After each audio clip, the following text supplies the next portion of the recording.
સોનાના ભાવમાં સતત વધારો આંતરરાષ્ટ્રીય બજારમાં સોના અને ચાંદીના ભાવમાં પણ વધારો જોવા મળી રહ્યો છે। મિત્રો વાત કરીએ તો નિષ્ણાંતોના મતે આંતરરાષ્ટ્રીય બજારમાં નબળા વલણ છતાં આ સ્થાનિક બજારમાં જ્વેલર્સ દ્વારા ઊંચી માંગને કારણે સોનાના ભાવમાં વધારો થયો છે।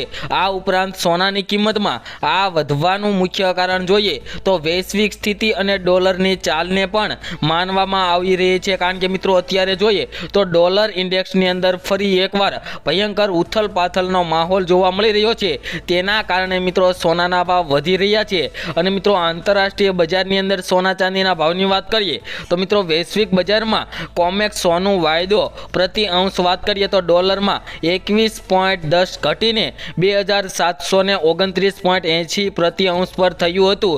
તે જ સમયે મિત્રો કોમેક્સ ઉપર ચાંદીનો વાયદો 1.47% ઘટીને 31.26 ડોલર પ્રતિ અંશ પર રહ્યો હતો। અને આગામી સમયમાં સોના અને ચાંદીના ભાવમાં વધારો થવાની શક્યતાઓ જોવા મળી છે। હવે મિત્રો આપણે આજના સોના ચાંદીના ભાવની વાત કરીએ જેમાં 1 ગ્રામ ચાંદીના ભાવ છે આજે 90 રૂપિયા, 10 ગ્રામ ચાંદી 905 રૂપિયામાં, જ્યારે 100 ગ્રામ ચાંદીના ભાવ 9057 રૂપિયા અને 1 કિલો ચાંદીનો ભાવ 9570 રૂપિયા જોવા મળ્યા છે। જે મિત્રો કાલની તુલનામાં જોઈએ તો 840 રૂપિયાનો પ્રતિ કિલો ચાંદીના ભાવમાં મિત્રો આજે વધારો જોવા મળી રહ્યો છે।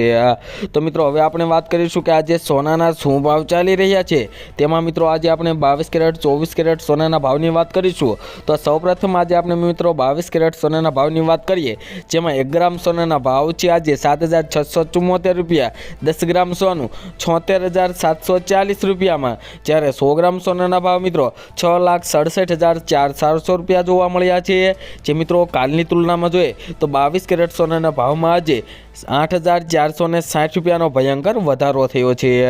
તેમજ મિત્રો હવે આપણે 24 કેરેટ સોનાના ભાવની વાત કરીશું તેમાં મિત્રો 10 ગ્રામ સોનાના ભાવ જોઈએ તો 81,620 રૂપિયા જોવા મળી રહ્યા છે। જે મિત્રો કાલની તુલનામાં સોનાના ભાવમાં વધારો થયો છે। તેમજ મિત્રો તમે પણ તમારા શહેરના સોના અને ચાંદીના ભાવ જાણવા માંગતા હો તો મિત્રો કમેન્ટ બોક્સની અંદર કમેન્ટ કરી દેજો તમારા શહેરનું નામ, જેથી કરીને તમારા શહેરના પણ સોના ચાંદીના ભાવ મળી રહે। તેમજ મિત્રો દરરોજના સોના ચાંદીના ભાવ મેળવવા માટે અમારી આ યુટ્યુબ ચેનલને સબસ્ક્રાઇબ કરી બેલ આઇકન દબાવી દેજો।